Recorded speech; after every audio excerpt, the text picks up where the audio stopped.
जो क्रोध मद माया अपावन लोभ रूप विभाव है, उनके अभाव स्वभाव माया स्वभाव है। उत्तम क्षमादि स्वभाव ही इस आत्मा के धर्म है सत्य शाश्वत ज्ञानमय निज धर्म शेष धर्म है। थोड़ा रुकिए थोड़ा रुकिए, क्योंकि अपना ऑनलाइन भी है तो माइक के अतिरिक्त जो आवाज जाती एकदम सब भर्राई हुई आवाजें रहेगी, कुछ भी स्पष्ट उन लोगों को सुनने में नहीं आएगा। तो माइक पर मात्र इन लोगों को बोलने दे और आप लोग मन ही मन में बोले, जोर से नहीं। हाँ जी। आत्मा में रमण संयम रमण ही तप त्याग है, निज रमण आकिंचन है, निज रमण परिग्रह त्याग है, निज रमणता ब्रह्मचर्य है, निज रमणता 10 धर्म है, निज जानना पहचानना रमना धर्म का मर्म है। अरिहंत है 10 धर्म धारक, धर्म धारक सिद्ध है, आचार्य है उवजाय है, मुनिराज सर्व प्रसिद्ध है। जो आत्मा को जानते पहचानते करते रमण, वे धर्म धारक धर्म धन है, उन्हें हम करते नमन।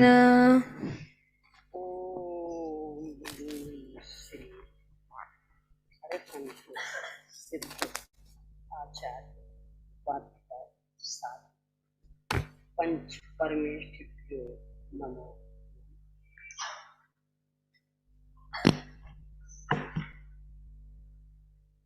परम सुख शांति के कारणभूत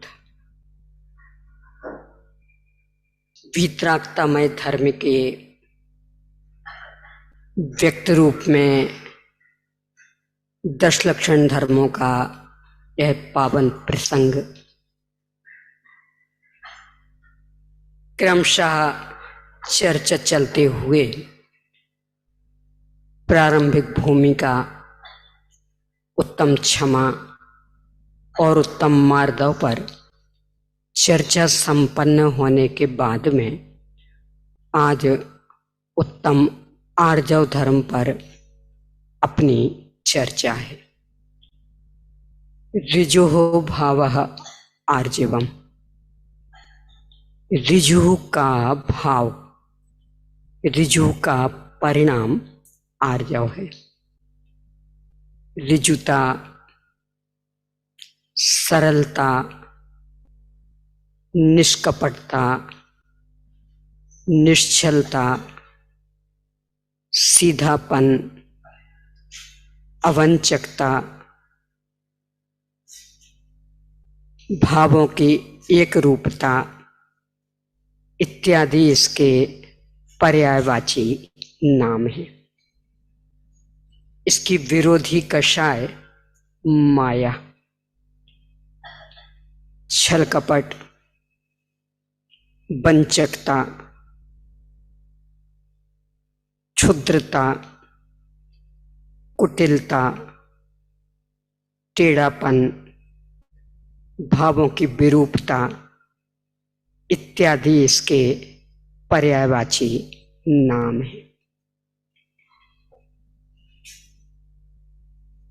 माया कषाय का, माया शब्द का गुरुदेव श्री अन्य मतों के संदर्भ में एक विश्लेषण किया करते हैं। माया यानी याम, ये जो वेदांती हैं तो उनके यहाँ दो ही सत्य, ब्रह्म और माया। तो वहां कहा माया क्यों कहते हैं कि माया यानी याम, उल्टा कर दो तो याम, या यानी जो, माया यानी नहीं। माया कषाय के संदर्भ में भी इस रूप में अपन समझ सकते हैं कि वास्तविकता जो नहीं है, वस्तु का स्वरूप जैसा नहीं है, वैसा मानना, वैसा जानना, वैसा प्रवर्तन, वैसा आचरण, वैसी सोच, वैसी वाणी, इन सब का एक नाम है माया। यद्यपि माया कषाय यानी वस्तु स्वरूप के विरुद्ध जानना, श्रद्धान, प्रवर्तन, ये अपन जीव का परिणाम, आत्मा का परिणाम, परंतु ये विकृति व्यक्त होती है मन, वचन और काय के माध्यम से। एक बहुत बड़ा प्राकृतिक सत्य, भयंकर से भयंकर पाप, उत्कृष्ट विशुद्धि यानी पुण्य, और सर्वोत्कृष्ट धर्म। धर्म में तो ये भी लिख सकते कि सामान्य धर्म भी, हमेशा मन, वचन, काय, ये तीनों जिनके हैं वे ही कर सकते। असैनी पंचेंद्रिय तक तीनों ही नहीं है, एक इंद्रिय के मात्र एक काय है। दो इंद्रिय से लेकर असैनी पंचेंद्रिय तक काय, काय मतलब ये शरीर, काय और वचन है, तो वे धर्म नहीं कर सकते, उन्हें सम्यक प्राप्त नहीं हो सकता। कदाचित पुण्य करें तो असैनी पंचेंद्रिय बस इतना ही विशुद्ध भाव कर सकते कि जिससे भवनवासी या व्यंतर बन जाए, बस इतना। और पाप करें तो बस इतना ही कि पहली नरक पृथ्वी तक जा सके, इससे आगे नहीं। यानी जहां एक है वहां की तो बातें दूर, वे तो देव और नरक में जा ही नहीं सकते। जहां दो हैं, शरीर और वचन, वे भी अधिक से अधिक यदि उनके शुभ भाव होंगे तो निम्न जाति के देवों में जाने योग्य, और अधिक से अधिक यदि अशुभ भाव होंगे तो बस पहली नरक पृथ्वी में जाने योग्य। भयंकर पाप यानी सातवीं नरक पृथ्वी में जाने योग्य, इसके लिए तीन चाहिए, मन, वचन, काय। ऐसे उत्कृष्ट विशुद्धि सर्वार्थ सिद्धि में जाने योग्य, उसके लिए भी तीनों चाहिए। और धर्म में तो साधारण सा धर्म भी करना हो, सम्यक चतुर्थ गुण स्थान मात्र जितना ही, तो भी तीनों चाहिए। क्यों? उसके पीछे एक मनोविज्ञान, जिन विकृतियों को नष्ट करना हो, यदि वे संगठित हों तो उन्हें नष्ट करना कठिन होता है। यानी मैं ऐसी मुट्ठी बांधूं पूरी खुल, बहुत ताकत लगानी पड़ेगी, और एक एक उंगली अलग अलग हो तो इसको मोड़ लिया, खोलो, आसानी से खोल दोगे। आत्मा एक है, ये अपन एक एक, उसमें जो ये विकृति रूप परिणमन होता है, एक इंद्री के अकेले काय संबंधी, दो इंद्री से असैनी पंच इंद्री तक काय और वचन संबंधी, और सैनी पंचेंद्री के काय वचन और मन संबंधी। तो यहां सैनी पंचेंद्री में वो बल विभक्त हो गया, बट गया, संगठित नहीं रहा, एक इंद्री के संगठित अकेला काय बल, इसलिए उसमें उसे नष्ट करने की ताकत नहीं है। देखो विचित्रता, एकाग्रता से सुनना, क्योंकि मायाचारी किस किस रूप में होती ये अपने को स्पष्ट समझना। वैसे देखें तुलनात्मक तो एक इंद्री में मिथ्यात्व, अविरति, कषाय, योग ये सभी कम है। मिथ्यात्व पता कितना कम, एक सैनी पंचेंद्री के इतना मिथ्यात्व हो सकता है कि उसका निमित्त पाकर 70 कोड़ा कोड़ी सागर का कर्म बन जाए, मिथ्यात्व वाले दर्शन मोहिनी। और एक इंद्री के तीव्र से तीव्र मिथ्यात्व हो तो कर्म मात्र एक सागर बंधेगा। सैनी पंचेंद्री के कितना बन सकता था? 70 कोड़ा कोड़ी सागर। 1 करोड़ में 1 करोड़ का गुणा करेंगे तो कोड़ा कोड़ी, और ऐसे 70, और एक इंद्री के मात्र 1 सागर, इससे अधिक नहीं। इसका मतलब उसके मिथ्यात्व भी कम। गृहीत मिथ्यात्व तो कदाचित कोई पहले व्यवहार राशि में रहा हो और वहां के संस्कार चले जाएं तो चले जाएं, मूल जो आज तक व्यवहार राशि में आए ही नहीं उनके गृहीत मिथ्यात्व तो है ही नहीं, संस्कार रूप में भी नहीं, मात्रा गृहीत ही, वो भी इतना कम। अविरति में अविरति के 12 भेद हैं। 5 इंद्रियों और मन संबंधी, 6 इंद्रिय संबंधी असंयम, और 5 स्थावर और संबंधी, 6 प्राणी संबंधी असंयम।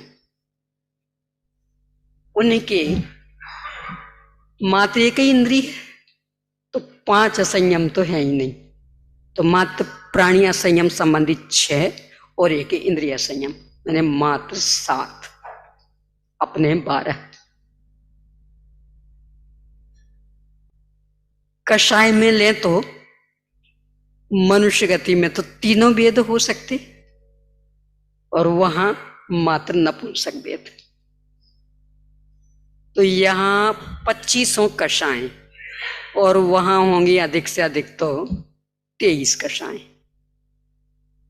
योग अपने मनोयोग भी 4, वचन योग भी 4, और काय योग में औदारिक और विग्रह गति में थे तो कर्मण भी था, जब अपर्याप्तक थे तो औदारिक मिश्र भी था।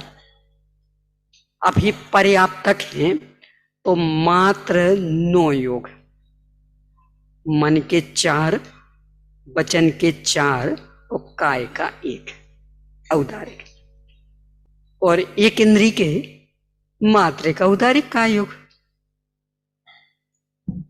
क्या कहना चाह रही हूं मैं कि इस दृष्टि से विचार करते हैं, ये सब काम पहले कर लेना था, सबका उपयोग भ्रष्ट हो रहा है। सुनिए अब एकाग्रता से, जल्दी जल्दी करो और फिर बिल्कुल एकाग्र हो जाओ।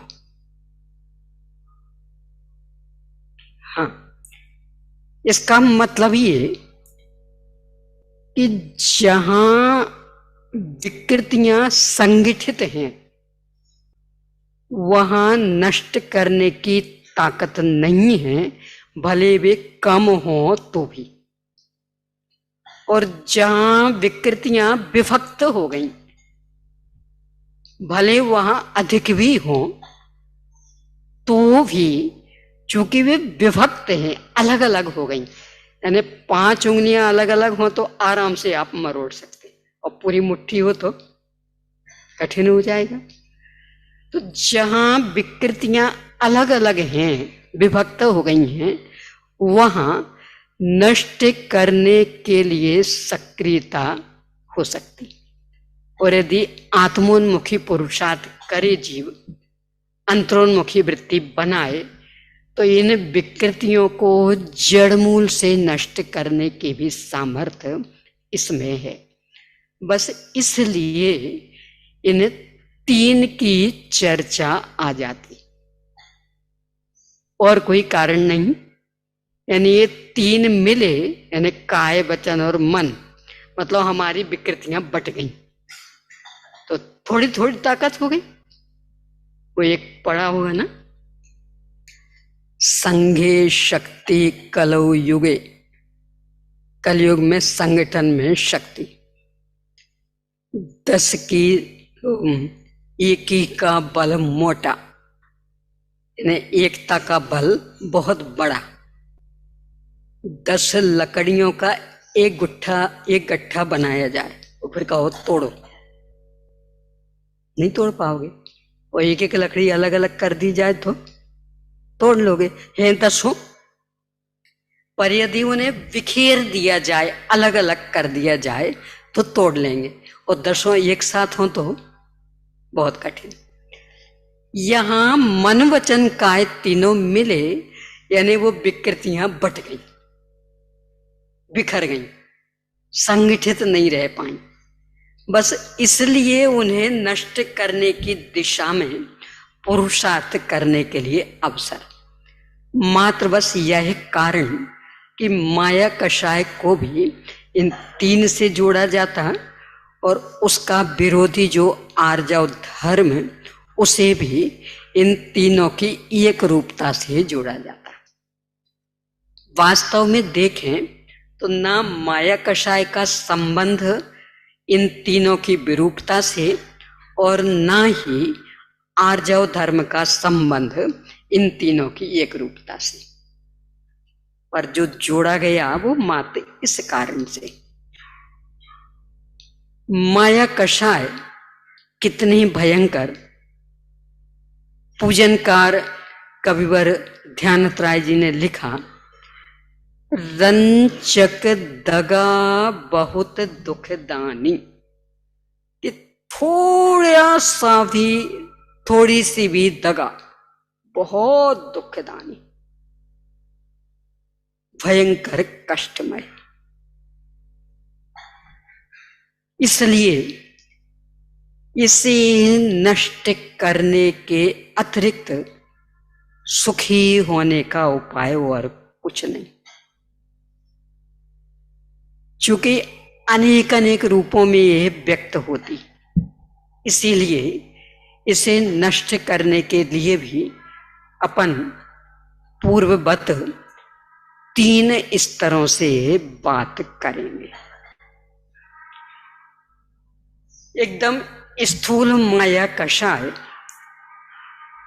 कि जिसका संबंध ना शारीरिक स्वास्थ्य से, ना बाहर में कुछ धन आदि की उपलब्धि से, ना मान प्रतिष्ठा से, और फिर भी ये मनुष्य उसमें उलझ जाता। बाल सफेद हो जाएं, मूर्ख हो जाओगे, बीमार रहने लगोगे, आंखों से दिखना बंद हो जाएगा, ठिगने हो जाओगे, फेल हो जाओगे, कुछ नहीं ना। अब फिर भी यदि सफेद होने लगे हो तो फिर ना हिंसा गिने, ना अहिंसा गिने, ना खर्च गिने, काले काले काले करना, काले करना, काले करना, किस कीमत पर?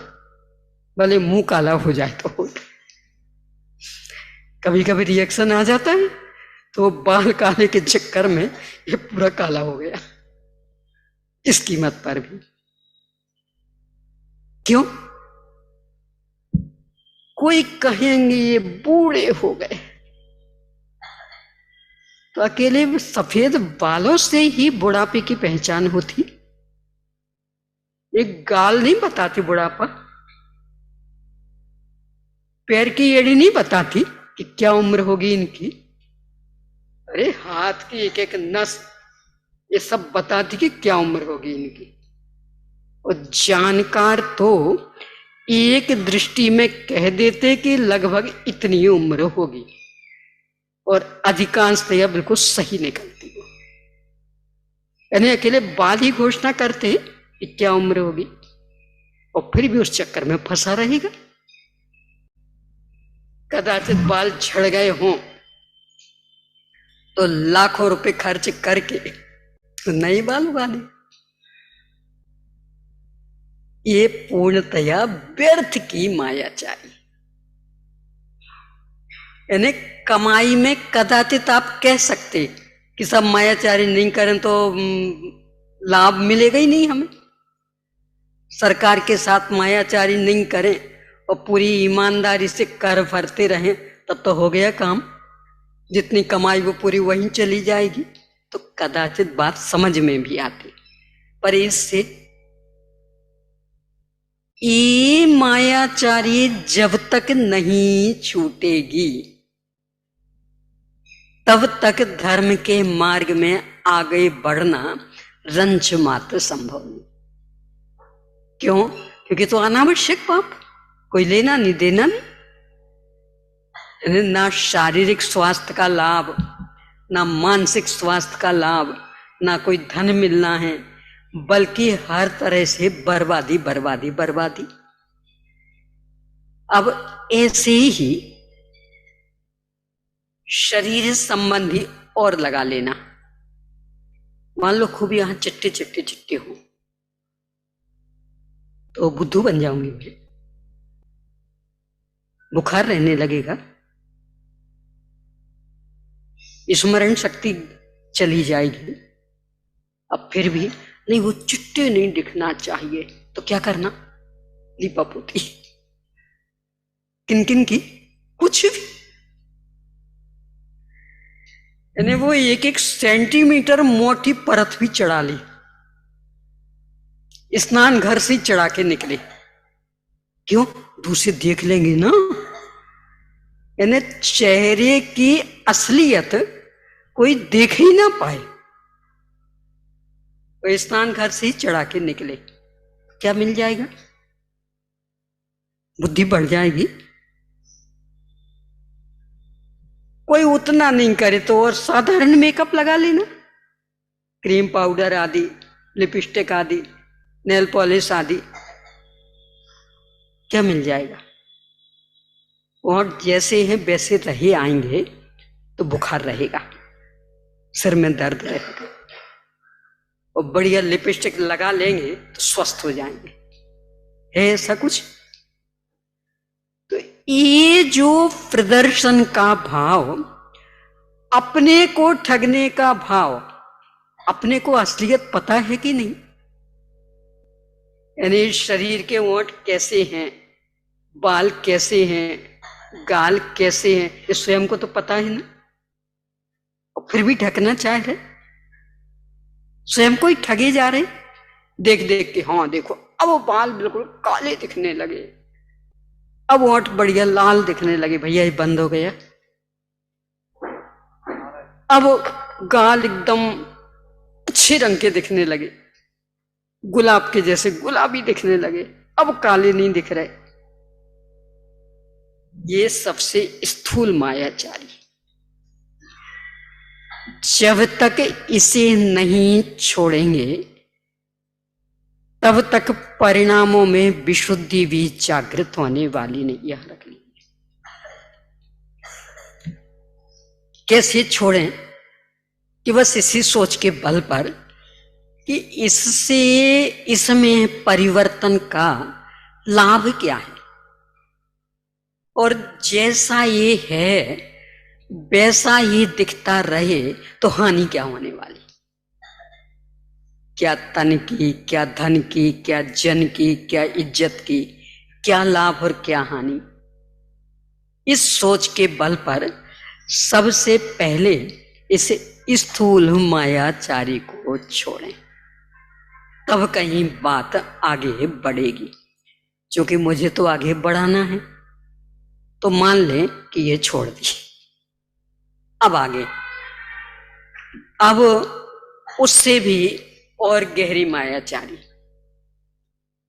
जिसका उल्लेख पूजनकार कविवर पंडित ध्यानथ राय जी ने किया और एक कहा उपलब्धि क्या है इसकी। धन तो मिलने वाला है नहीं, कर्म बंध विशेष होगा। नहीं लहे लक्ष्मी अधिक छल करी, कर्म बंध विशेषता। हर गया भैया कि लक्ष्मी तो अधिक मिलने वाली नहीं, हाँ कर्म बंध अवश्य होगा विशेष। और कितना ही छल क्षुद्रता के वशीभूत होकर इकट्ठा कर लेना, शांति मिलने वाली नहीं, वो साथ देने वाला नहीं। चोरन के पुर ना बसे, यानी चोरी कर करके कितनी भी संपत्ति एकत्रित कर लेना, पर वे साधारण से कमरे में भी रह पाने वाले नहीं है। उनके भाग में तो जंगल जंगल भटकना ही लिखा। इस सद्दाम हुसैन आदि के संदर्भ में आता। और वो आपका एक और कौन था, वो आपा था ना कोई, एक ऐसे भयंकर आतंकवादी, ओसामा नहीं, लादेन। ये कहा जाता सद्दाम हुसैन की यहाँ नलों की टोटियां सोने की, जितने भी नल लगे सबकी टोटी सोने की, बहुत आलीशान भवन। और भैया साहब, आज इस जंगल में तो कल उस जंगल में कहाँ बैठते होंगे, कहाँ खाते होंगे, कहाँ पीते होंगे, कहाँ सोते होंगे, कोई ठिकाना नहीं। ये चोरन के पुर ना बसे, यानी आप इकट्ठा कर लेना तो बना लेना आलीशान भवन, पर आप नहीं रह पाएंगे। क्यों? सब पकड़ने वाले पीछे लगे हैं। तो आपको तो गुप्त ही रहना पड़ेगा। और गुप्त रहने का मतलब समझते, कहीं आज इस कंदरा में तो कहीं उस गुफा में। अपने यहाँ का दक्षिण का था चंदन तस्कर वीरप्पन, क्या हालत थी। एक जंगल में एक जगह भी नहीं रह पाता था। तो जो एक जगह बैठ भी नहीं पा रहा, बाकी दिनचर्या की हालत क्या होती होगी उसकी। यानी यहां 5 मिनट निर्भय होके नहीं बैठ सकता। क्यों? पता नहीं कहां से कौन आ जाए। अब वो साता से सो पाएगा? वो भोजन कर पाएगा साता से? तो क्या पाएंगे? इसकी ओर पंडित जी साहब अपने लिए सोचने को बाध्य कर रहे हैं इस ओर कि सोचो तो सही, कितना भी चोरी करके छल से बल से एकत्रित कर लेना, पर घर में रहने के लिए भी अवसर नहीं मिलना, परिवार कुटुंब के साथ भी नहीं रह सकते। और होगा क्या? नहीं लहे लक्ष्मी अधिक छल करे। यहां लक्ष्मी ये उपलक्षण प्रतिनिधि, तो अकेले रुपया पैसा ही नहीं, सब लगा लेना। नहीं लहे विद्या अधिक छल करे। नकल करते नहीं, नंबर ज्यादा ले आएंगे। पेपर आउट कर लो, हमारी पोजीशन बन जाएगी। चिट्ठी बना लो, हमें नंबर ज्यादा मिल जाएंगे। तो नहीं लहे विद्या अधिक छल कर,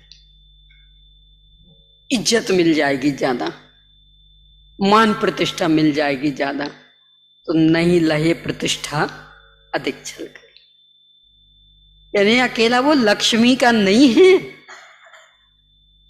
जो जो अपन चाहते हैं उस सब का।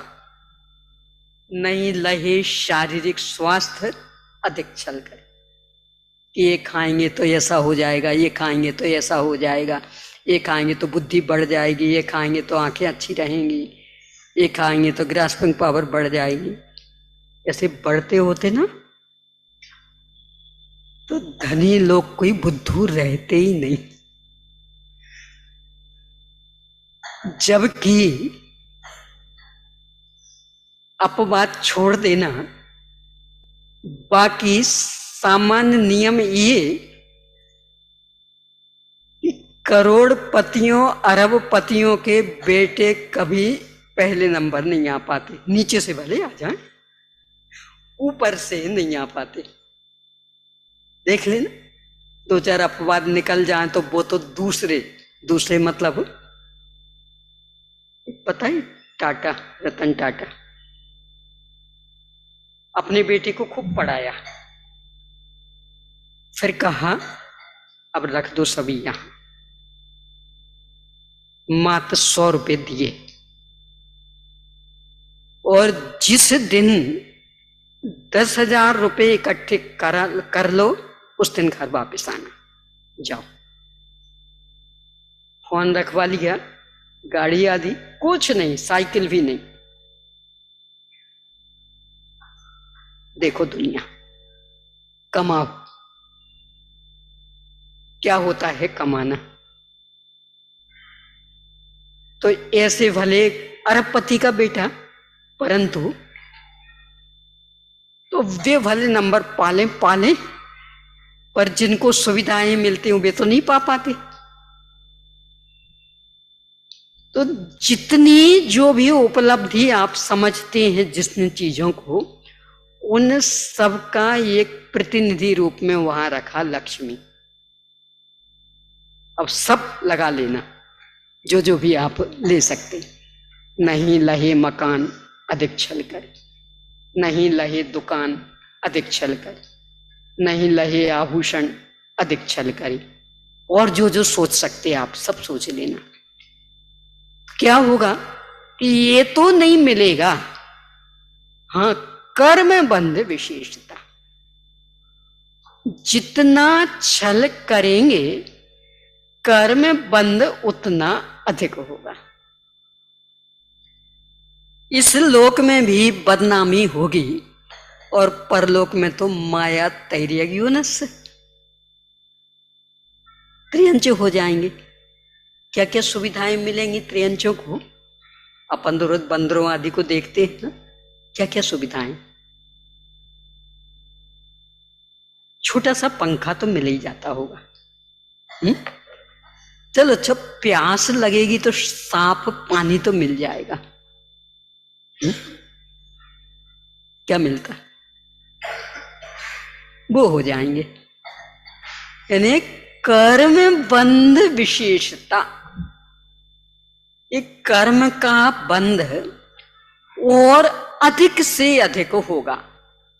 जो पाने के लिए छल छुद्रता की, वो तो कुछ मिलने वाला है नहीं। तो क्या मिलेगा, कर्म बंध।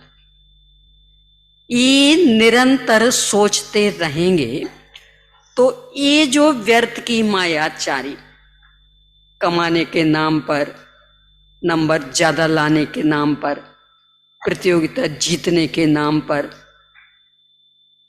सब समझ लेना, शारीरिक स्वास्थ्य लाभ के नाम पर, और जो जो भी आप जितना सोच सकें, तो इनको लेकर जो निरर्गल मायाचारी करते, उसे छोड़ पाएंगे अपन। कि जब ये उपलब्धि कुछ उपलब्धि ही नहीं, नया कर्म और बंधेगा, और वो भी विशेष रूप में, तो क्या मतलब। यानी कदाचित छल कपट करके उल्टा सीधा खा पी करके इस शरीर स्वस्थ बना भी लिया तो बना रहेगा ना, बल्कि उल्टा है। बहुत गहराई से सोचना। इस शरीर की स्थिति वैराग्य भावना में पढ़ते हैं अपन। पोषत तो दुख दोष करे अति, शोषत सुख उपजावे, दोरे जन दे स्वभाव बराबर, मूरख प्रीति बढ़ावे। कि आप इसको जितना पुष्ट करने की दिशा में सक्रिय होंगे, ये उतना अधिक आपको आकुलता में डालेगा।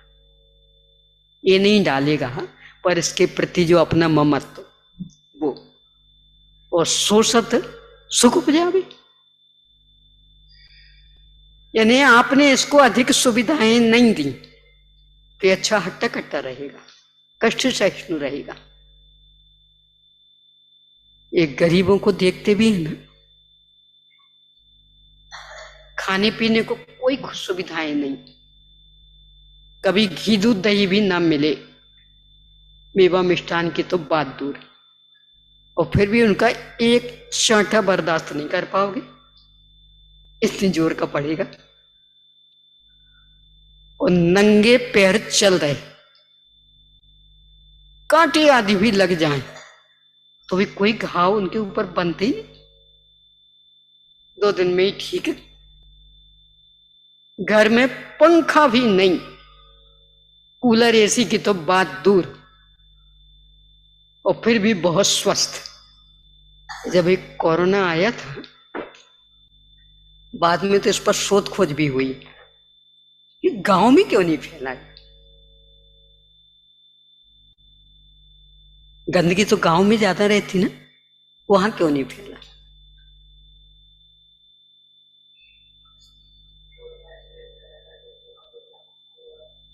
ये यानी ये जो पैसे का आप में ज्यादा दिख रहा था, और सुविधाएं सुविधाएं सुविधाएं, उसका परिणाम निकला यहां फैला।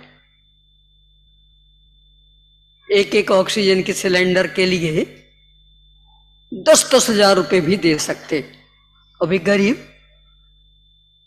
एक प्रसंग भी आया था, एक गरीब बाहर शहर में गया था तो उसे हो गया था, अब वो ऑक्सीजन तो मिल नहीं रही थी, तो वो अस्पताल से भाग आया और अपने गांव आकर नीम के पेड़ के नीचे एक खटिया डाली और लेट गया। नीम तो पूरा का पूरा ऑक्सीजन का भंडार, तो अगले दिन सब नॉर्मल स्वस्थ हो गए। और ये धनी 10-10 हजार रुपए के सिलेंडर से भी ऑक्सीजन की भरपाई नहीं कर पाए। इस पंक्ति पर जितना विचार कर सकें उतना करना, कि पोषत तो दुख दोष करे अति, शोषत सुख उपजावे। सुख मतलब ये अनुकूल बना रहेगा, ये ज्यादा सुविधा भोगी नहीं बनेगा, इसमें भी एक कष्ट सहिष्णुता आएगी।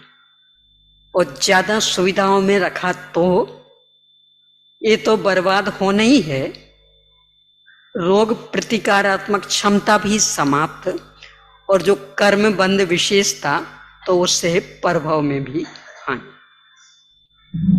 अब ऐसा हर संयोग का लगा लेना कि साथ कोई नहीं देगा, कर्म बंध विशेषता होगी, ये सोच रहेगी तो इन विकृतियों से अपन बच पाएंगे। और इनको लेकर के जो अनावश्यक मायाचारी करते, इन्हें कुछ नहीं गिनते। कभी कभी तो ऐसा लगता है क्या सोच हो गई। बेटा मकान बनवा रहा, पिताजी ने सलाह दी, अरे बेटा ये तो सराय जैसा होता है मकान, किसको स्थायी रह पाना है, क्यों इतना खप रहे हो उसमें। और वो बेटा कहे पिताजी आप कितने दिन के, तो हमें तो अपनी मर्जी के अनुसार बनवा लेने दो। ये भूल जाता कि ऐसा नहीं हो सकता कि पिताजी के पहले ही अपने संजीव गोता जी है ना उदाहरण, नहीं जा सकते, जा सकते नहीं जा सकते। यानी बेटा पहले चला जाए और पिताजी बैठे रहें, नहीं हो सकता। अरे बाबा जी बैठे रहें, ये धर्मेंद्र जी गए थे, उनके बाबा जी हैं अपने पिताजी के पिताजी नहीं, और पिताजी शायद गुजर गए, पर दादाजी हैं और पिताजी गए, और उनका भी बेटा गया, मतलब बेटा गया, बेटे का बेटा गया, और दादाजी अभी हैं। बोलो यानी किसको ठग रहे? इतनी गंदी सोच। पिताजी का कोई स्वार्थ है? वे तो अनावश्यक खर्च करने के लिए रोक रहे हैं, अनावश्यक समय बर्बाद करने के लिए रोक रहे, अनावश्यक पापों से बचा रहे, और उनके प्रति ये उद्गार कि आपकी जिंदगी कितने दिन की, तो हमें तो अपने हिसाब से जी लेने दो, यानी हमें खूब पाप कर लेने दो, नरक में जाने दो। ये है मायाचारी, यानी जिसे जीवन का एक क्षण का भरोसा नहीं, जो श्वास अभी ली, बाहर निकली, अगली श्वास ले ही पाएंगे, गारंटी से कह सकते हैं आप, घबराना नहीं, चल रहा है बढ़िया, पर गारंटी दे सकते क्या? बोलो, दे सकता कोई भी गारंटी? इस स्वाध्याय करवाते करवाते कितने लोग गए। मंडला के एक अपने स्वाध्यायी थे मुमुक्षु भाई, डॉक्टर भी थे, कोल्हापुर में गए थे 10 लक्षण पर में, और पहले ही दिन उत्तम क्षमा के दिन ही वो ऐसे स्वाध्याय करते करते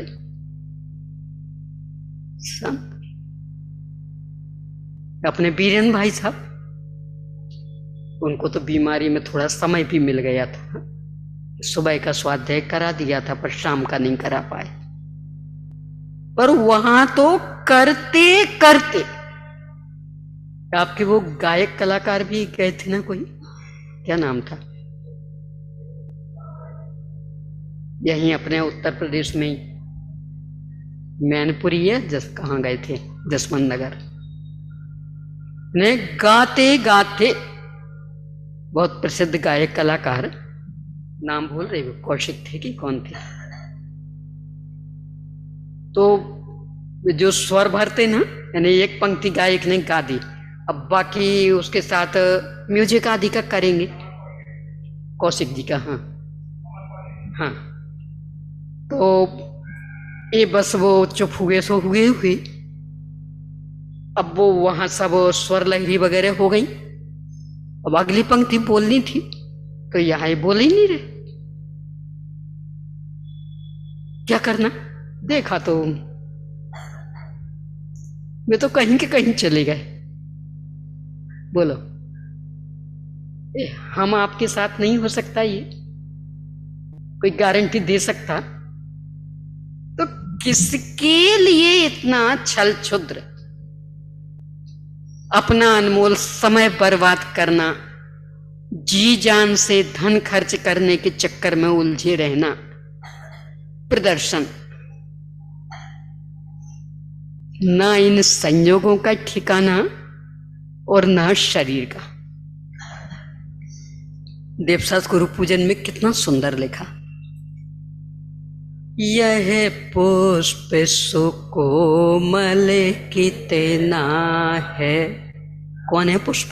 इतना नहीं, कोमल लगता ना, बढ़िया, चिकनी चुपड़ी चमड़ी, दिपे चाम चादर मणि, तन में माया कुछ शेष नहीं, यानी एक क्षण का ठिकाना नहीं। दिख रहा बिल्कुल अच्छा, और क्षण भर में ही कैंसर। सनत चक्रवर्ती तो स्पष्ट है ही उदाहरण। श्रीपाल राजा भी, वे भी कम थोड़े थे, कोटि भट्ट, उसी भाव से मोक्ष जाने वाले, और कोड़ फूट गए। तो ये है शरीर की स्थिति, और उसके पोषण के लिए इतना परेशान हो रहा, और अंदर का परिणाम निज अंतर का प्रभु भेद कहूं, इसमें ऋजुता का लेश नहीं। लेश नहीं ऋजुता का, सरलता का। कभी कहता हाँ बात तो सत्य है, कौन कब चला जाएगा कुछ ठिकाना नहीं, तो फिर आप क्यों इस दलदल में फंस रहे? और ये साहब दुनिया में आए हैं तो कुछ तो वैसे नाम नहीं कमा पाए तो कम से कम मकान दुकान के माध्यम से ही नाम कमा ले। ये अंदर में ऋजुता का लेश नहीं। जन्म लेना अच्छा होता कि बुरा होता? पक्का? और आपका जन्मदिन हो तो मैं कहूं कि जन्म लेना कलंक, इस जन्म में कलंक सम लागे मने। दीदी आप चुप रहो, अभी आज हमारा तो कम से कम आज तो खुशियां मना लेने दो। ऋजुता का लेश नहीं, सोचता कुछ है, करता कुछ है, यहां पूजन करने में बोलता रहेगा जन्म जरा मृत्यु विनाश ना आए, और उसी दिन जन्मदिन हो तो मंदिर से हटाओ और तो 5 स्टार होटल में भी पहुंच जाए। क्यों? हम अपने परिवार के इकलौते हैं, और कोई पैसों की कमी थोड़ी है, वहां भी पहुंच जाए। तो अभी जो कह रहे थे वो सत्य की ये सत्य, अभी कह रहे थे ना जन्म जरा मृत्यु विनाश ना आए, वो यहां तो आबाद करने के लिए उतर गए। चलता रहता, कोई ठिकाना ही नहीं। ये स्थिति है इस बाह्य मायाचारी की। कैसे ये नष्ट होगी कि जब ये सोचें कि इन संयोगों का रंच मात्र ठिकाना नहीं है। कब कौन सा बदल जाएगा कुछ नहीं कह सकते, और नहीं भी बदला तो हमारे लिए क्या उसका लाभ और क्या हानि। तब कहीं वास्तविक मायाचारी नष्ट करने की दिशा में अपन बढ़ पाएंगे। यानी इतनी विशुद्धता चाहिए कि सारे संयोग हमें बिल्कुल व्यर्थ दिखने लगे। कई बार अपन ने चर्चा की है, अपने को कोई रोग आ जाए शरीर में, क्या करेंगे? भैया खोजो ना जरा वैद्य वगैरह कोई, देखो आगरा में देखो, मुंबई में देखो, यानी सबकी नाक में दम कर देंगे। राजा श्रीपाल को कोड़ आ गया, अपन होते तो क्या करते? हम राजा हैं, राजकोष हमारे हाथ में, बिल्कुल खोल दो राजकोष और बुलाओ सब वैद्यों को, खोजें दवाई, बनाएं दवाई। और राज काका को देखे क्यों भागते? काका को देने का मतलब कि अब मिलने वाला नहीं, चाहिए होगा तो लड़ना पड़ेगा, युद्ध करना पड़ेगा। तो क्यों भागे?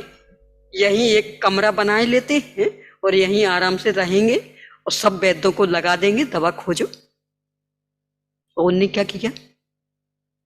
राज दे दिया काका को, उसे हम जंग। तो वहां कैसे स्वस्थ हो जाएंगे? उस सनत चक्रवर्ती तो और 2 कदम आगे। उपचार की व्यवस्था घर में रह करके संभव थी कि मुनि बनने के बाद संभव थी? बोलो, दवा कब मिल सकती थी? घर में रहते उपचार हो जाता? नहीं। वैराग क्यों जगा? अभी हम जिस सौंदर्य पर अकड़ रहे थे ये इतना क्षणिक, इसमें कोढ़ के कीटाणु घुस गए तो अरे कोढ़ के कीटाणु घुस गए तो उपचार कराओ ना। नहीं, इच्छा नहीं।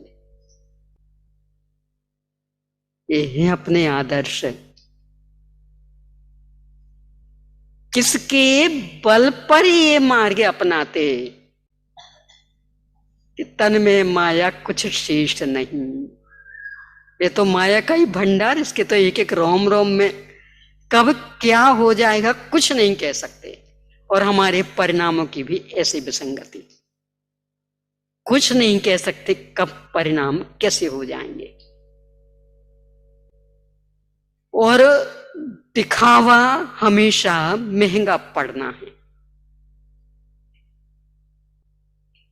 बांसुरी और ढोलक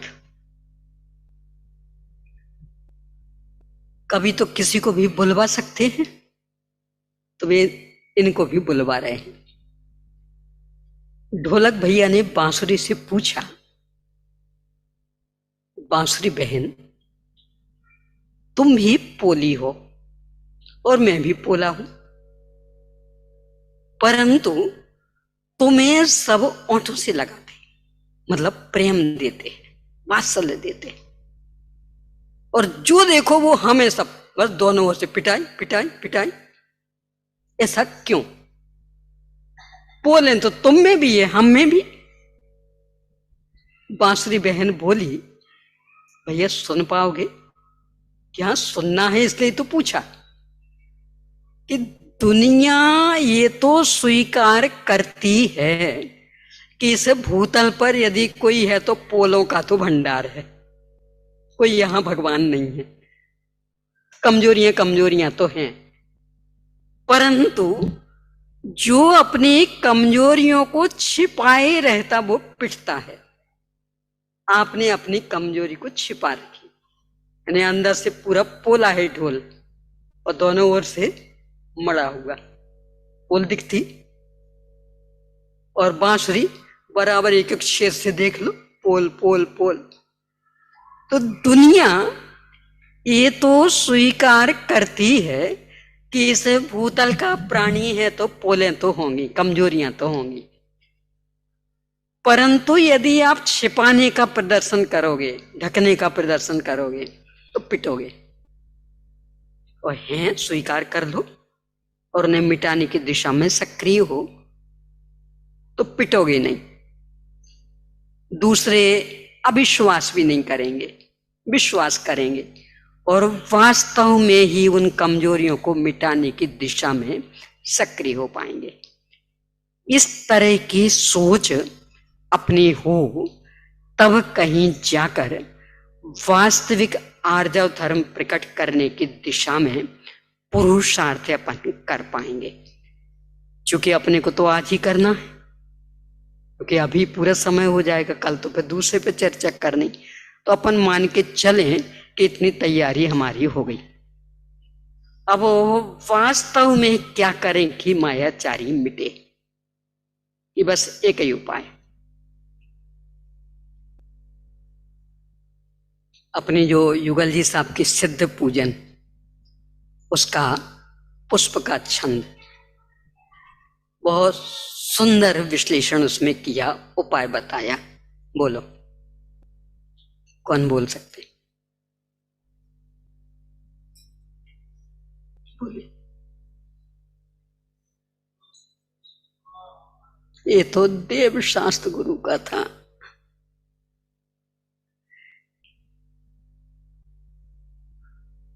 और कोई?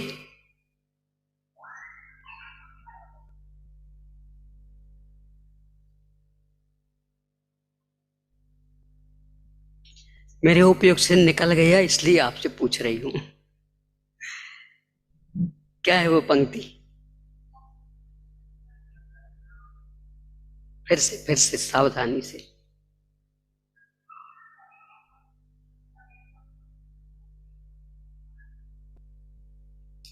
मैं पूछ रही हूं कुछ और आप बोल रहे हैं कुछ।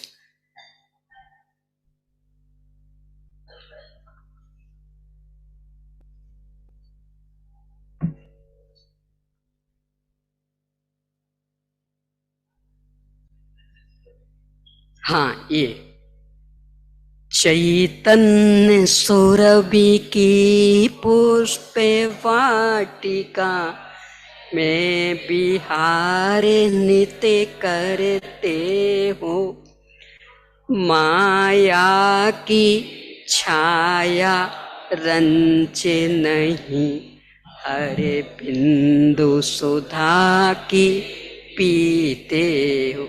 ये है उपाय कि वास्तव में यदि माया नष्ट करना चाहते तो क्या उपाय? चैतन्य सुरभि की पुष्प वाटिका में विहार करो, यानी मैं शाश्वत ज्ञानानंद स्वभावी भगवान आत्मा, परिपूर्ण तत्व, असंयोगी तत्व, अनंत वैभव संपन्न तत्व, एकत्व विभक्त स्वभावी, पर से मुझे कुछ भी लेना देना नहीं है। कोई भी पर पदार्थ संयोग में रहें तो भी ठीक, और नहीं रहें तो भी ठीक। उनके रहने और नहीं रहने से मुझ पर कुछ असर होने वाला नहीं, पर परिणति से अप्रभावी हूं। मैं हूं अपने में स्वयं पूर्ण। तो चैतन्य सुरभि की पुष्प वाटिका में विहार नित्य करते हो। ये तो सिद्ध भगवान का कहा। क्यों?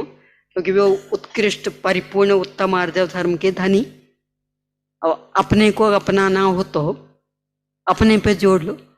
चैतन्य सुरभि की पुष्प वाटिका में विहार नित्य करना है तो माया नष्ट हो जाएगी। क्यों? क्योंकि इसमें माया की छाया रंच नहीं, रंच मात्र भी इसमें माया नहीं, छल कपट नहीं, वास्तव में ही ऐसे।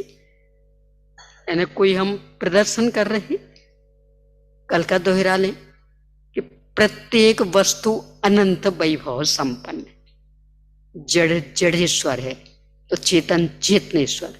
ये कोई कहने की बातें हैं कि वास्तविकता। मुझे पर से कुछ भी मिलने वाला नहीं, फर को मुझसे कुछ भी मिलने वाला नहीं, किसी को किसी के लिए भी और किसी के प्रति भी किसी से भी किसी भी प्रकार के आदान प्रदान के लिए दूर दूर तक अवसर नहीं।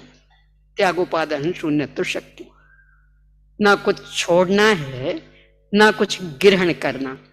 तो ये जो चैतन्य सुरभि की पुष्प वाटिका, यानी अनंत अनंत वैभव संपन्न शाश्वत भगवान आत्मा, आत्मा राम कहा ना तमयसार की टीका में, वो आराम का अर्थ उन्होंने कहा बगीचा, जिसमें सब प्रकार के फूल खिले। तो इसमें विहार करें, यानी मैं शाश्वत भगवान आत्मा हूं, परिपूर्ण हूं, मुझे किसी अन्य की आवश्यकता नहीं, दूसरे को मेरी आवश्यकता नहीं। जो पर्याय हो रही हैं वे निरंतर अपनी योग्यता से अपने समय पर हो रही हैं, उन्हें आगे पीछे करने की आवश्यकता नहीं, और आगे पीछे करने की ताकत भी विश्व में किसी की भी नहीं। ऐसा मानना, ऐसा जानना और इस रूप ही परिणमन, ये है उत्तम आर्जव धर्म, माया कषाय को नष्ट करने का उपाय।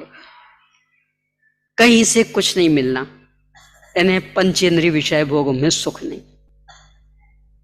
जब कहीं से कुछ नहीं मिलना तो उनके संग्रह का क्या मतलब निकलता? उन्हें मिलाने, हटाने, जुटाने के चक्कर में उलझने का क्या उचित रह जाता? तो पर से पूर्ण विमुखता। अपने आदरणीय पंडित जी साहब का, आदरणीय कैलाश चंद जी साहब का, उनका वो वाक्य, कितना करना? सोए में बस, पर से खस, आएगा अतीन्द्रिय आनंद का रस, तू कू कस, इतना करे सो बस। सब आ गया। ने क्या करना कि सोए में बस। क्यों?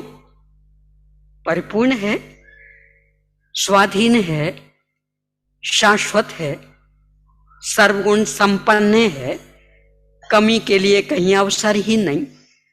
तो ऐसा जब तत्व स्वयं में है तो अब कहां भटकें, किससे क्या पाने का प्रयास करें? और उसके पास है क्या जो हमें दे देगा? तो इस निर्णय के बल पर स्वयं में बसना, यानी स्वयं जो शाश्वत भगवान आत्मा, इसे अपनत्व रूप से स्वीकार करके इसमें ही जमना रहना, रमना, ये है उत्तम आर्जव धर्म। ये रीति है, सुखमय जीवन जीने की कला है, पद्धति है, रीति है। ऐसा करें, माया के लिए अवसर ही नहीं रहेगा। यानी जब हमें पर से कुछ चाहिए ही नहीं तो चाहे की पूर्ति के लिए किए जाने वाले प्रयास कौन करेगा? हमें चाहिए ही नहीं। और क्यों नहीं चाहिए? कि मैं हूं अपने में स्वयं पूर्ण। ये है उत्तम आर्जव धर्म को प्रकट करने का उपाय।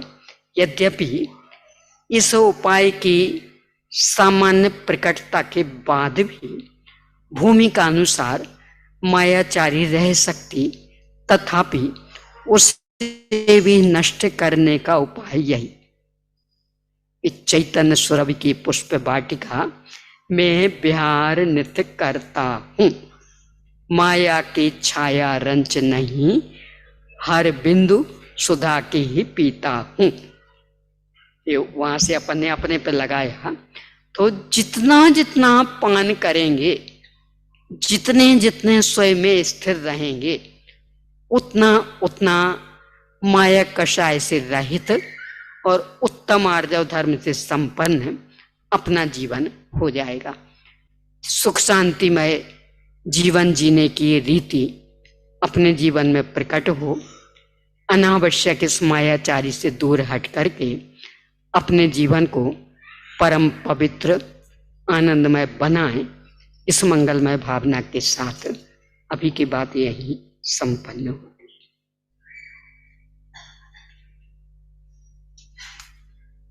हाँ जी।